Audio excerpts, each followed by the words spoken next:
Find this program on YouTube.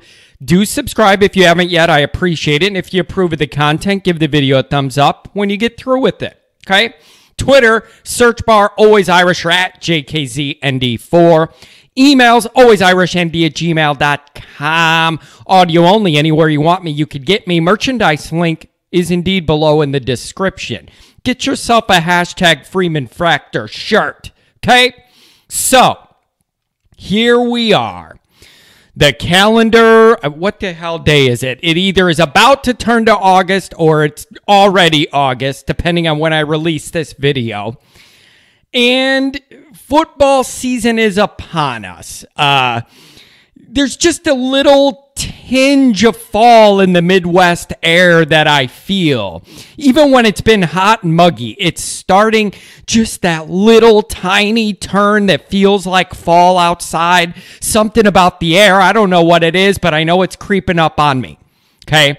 Football season is upon us almost. So before we get into camp, I want to start narrowing our focus. You know, we have all these summer months where there's not a lot of football activity. We talk about recruiting. We've talked about all the changes in college football. As we're starting to ramp up into summer camp and the season, I'm going to start narrowing our focus.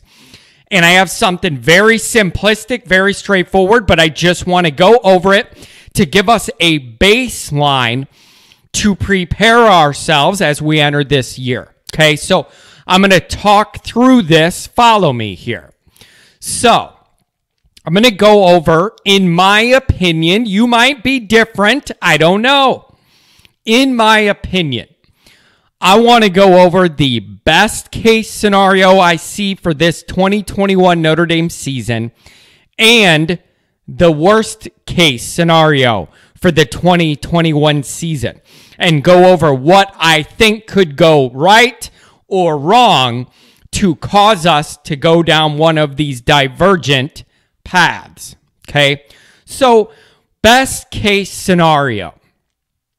It's very simple to me when I'm asking myself, what is the best possible outcome for Notre Dame this year? It's very simple. I do not think there is one team we play this year that has more overall talent than Notre Dame has on their team. Not one. Now, some teams may have certain players at certain positions that are stronger than us. That could be true. But overall, no way. Notre Dame has more raw talent than every opponent we play this year. Key note, this will not apply next year when we start the year at Ohio State in the Horseshoe and play Clemson as well. Okay, so this is a very kind of rare situation here if you're looking at our future schedules. Ohio State, Clemson, both the next 2 years after this year. So you're catching a break here because raw talent, Notre Dame has more than everybody we play, period. I'm not saying there's not individual guys that are great at these other schools. I'm saying overall, okay? Therefore, go 12-0. No drop-off at all. Clearly reloading, not rebuilding. And to me, it's certainly reasonable to say go ahead and go 12-0. Given that I believe we have more talent than everybody we play, it's logical to me that you'd win every game you play then, right? Then, once you go 12-0, try and actually be competitive in a playoff game for once. Pretty clear-cut dynamic to me. This is the easy side of the equation, is the high end. What could go right? What if it all clicks? So for us to do this, a couple things would have to come together cleanly, tightly, nicely. Number one, the new reconfigured, restructured offensive line comes together nicely early in the year and only gets better from there as they build their continuity together as a collective group. The wide receivers all step up. Guys that were injured come back and contribute. Guys that weren't injured but just weren't getting a lot of action or making it worth it when they were in there, that changes. Young guys come in and play right away and contribute, add to the depth in that position room. Jack Cohn can get the ball deep, stretch the field, help us install this new modern, more aggressive attacking offense. Kyron and Tyree off to the races, find some more unique ways to use them both. Mayer continues to be a monster. Somebody else steps in as a number 2 tight end and has a great year. Tactics, somebody. Okay. Freeman's defense takes no step back whatsoever, and they turn what's already the strength and backbone of the program and get even better.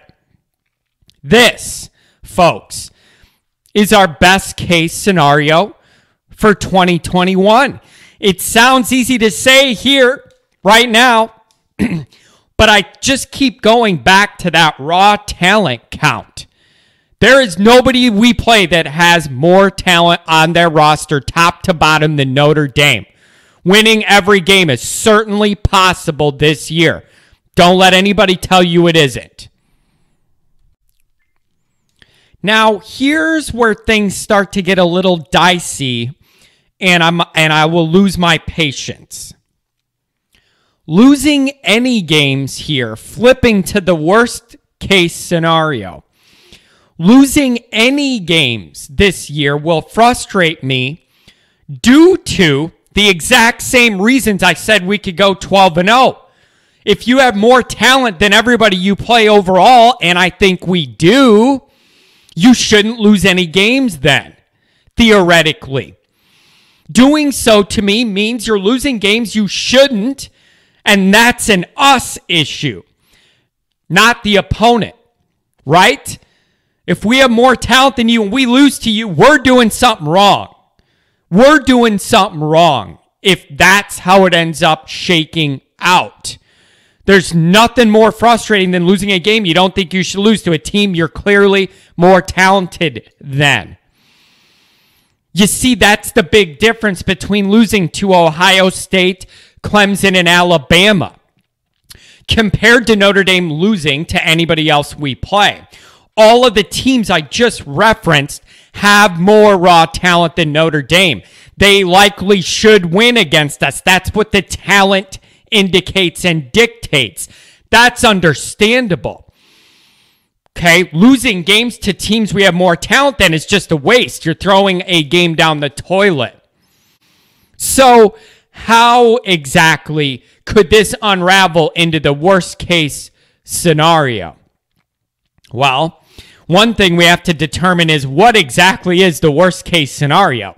Losing 2 games, losing 3 games, losing 4 games, losing 1 game. I guess that depends upon who you ask.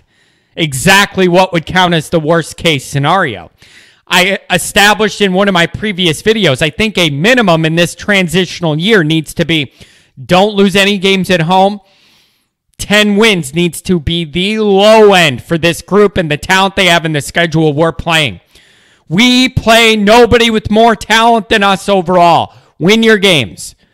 Win your games. But how could this unravel into the worst case scenario? However many losses it is that you identify as the worst case scenario. That could vary from fan to fan, person to person. Number 1 is key injuries. That's a random factor nobody could control. Every program has to deal with. I understand that. I'm not saying we could control that. I'm just saying if things go downhill, I have a feeling that's going to be a big part of why. Okay? Now, the offensive line holds the key to the implementation of the new offense.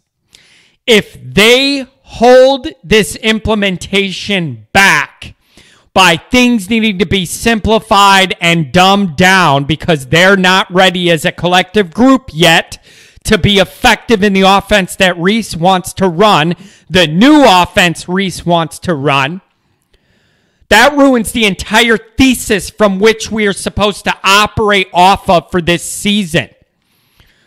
Here's the trickle-down effect if this goes downhill with the offensive line, okay? If they can't get up to speed quick enough to run what we need to run to get the new scheme going, this not only will ruin 2021, but will run into affecting next year as well. That's the big trickle down. If we got to dumb things down all year because the offensive line can't keep it together for what we really want to do, and that's how we have to operate through all or most of this year, how do you think things are going to go when you go into the horseshoe week 1 next year with the new quarterback? See, these things are linked to me. It isn't just this 1 year in a vacuum. If you can't install what you want offensively to get things more modern the way you want to, as fast as you want to, that's a really bad sign. And not just for this year, but it puts you behind next year as well. That just can't happen. I have no patience for it.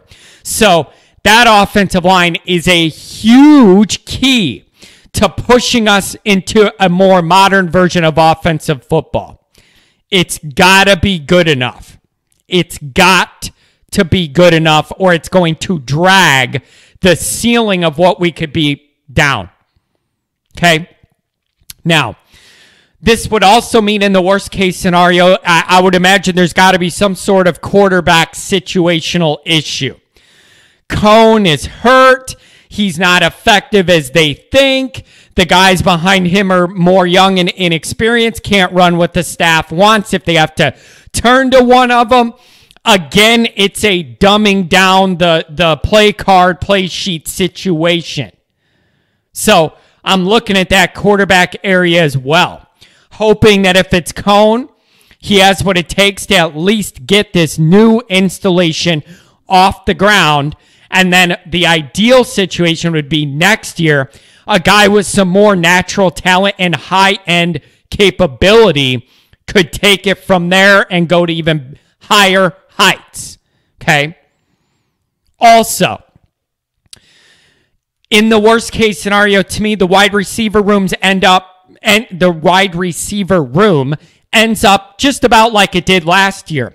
Injuries, suspensions, general underperformance. Quarterback can't get these guys the ball, or they're not getting open enough to get the ball.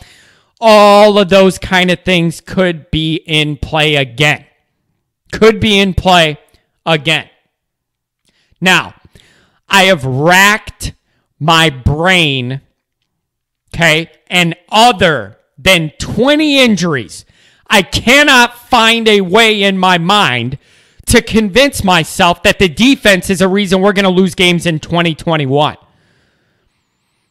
Now, some of you are going to say you're just saying that because your new boyfriend, Marcus Freeman's the coach, and you believe in him even though you haven't seen him coach it down yet. Even without Marcus Freeman, I'm looking at the talent we have on the defense, especially the front seven. Outside of a massive, horrible stretch of injuries, I cannot see a scenario where I think to myself, the defense is the reason we lost this game tonight. I just can't see it. I can't see it. Yes, I'm a Notre Dame fan. That means I'm predisposed to be worried and freaked out about the secondary, okay? And we still have some work to do there, and some things need to be proven to me on the back end. But I feel like the strength and depth of that front seven is going to conceal some of those weaknesses on the back end. I just can't see a way that this defense ends up being the reason we're losing these games. The trickle-down effect of all of this would be huge and awful for next year. I just think this has to be an offensive failure for this to go down a horrible path. It has to be. I just can't see it being the defense's fault. And it's partly a Marcus Freeman thing, but it really isn't. Even if he wasn't the guy, I'd be saying this just because of the talent on that front seven. That can conceal a lot of issues you have, okay? So, I hate to say it, but to me, the pressure's all on Reese and this offensive staff to get this new offense flying. Get it off the ground. And then all the other guys will take it from there, but you got to get that plane off the ground and in the air this year and early this year. So I really do think the pressure's on the offense, and that's where this is all going to hinge as far as best case, worst case scenario outcomes. I need that offensive line to allow us to do what we want to do. They cannot be the reason you're being held back. That is becoming, honestly, my chief concern about this not getting to where we want it to be this year to put us in a position to compete next year when we play some elite talent. This is your softer scheduled year. You need to take advantage of that. Even with the personnel losses we have and the new guys and new faces that have to step in and be big contributors. Okay?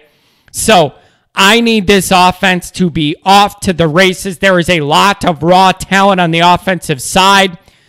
I need that line to be able to do its part. So here's the other thing, if we're looking at this. The schedule. The schedule has a lot to do with it. The stretch of Wisconsin, Cincinnati, Virginia Tech, Southern Cal, North Carolina will be a challenge. There is a bye built in there somewhere. They're not all straight in a row with no break. But that is by far the toughest stretch. You cannot have an issue and have it carry over and snowball from one uncharacteristic loss we're not used to the last few years and have that snowball into 2 or 3 more within this stretch. That would be my fear. This part of the schedule is where I have that worry that something goes downhill or you have an injury, something goes wrong, you lose a dumb game, and then that builds. That's my fear. But that Wisconsin, Cincy, Va-Tech, Southern Cal, North Carolina stretch is where I see these problems maybe jumping up at us. Can't let it happen. Winning is contagious. Losing is contagious. Don't get off your path to where losing becomes something that enters your mind again. We've been pretty good about avoiding that for the most part in these regular seasons. Keep that up, okay? So overall, we have more talent than everybody we play. Easy for me to say, go 12-0 then. On the downside, it's all about the offense to me. If we slip up, I got a feeling this offense is going to be a big reason why. I think that defense is still solid, and I don't expect any, if much, drop-off from them. I wanted to get all this stuff established out ahead of us and laid out in front of us before we get into camp and then the season starts. This is how I see it. What do you guys think?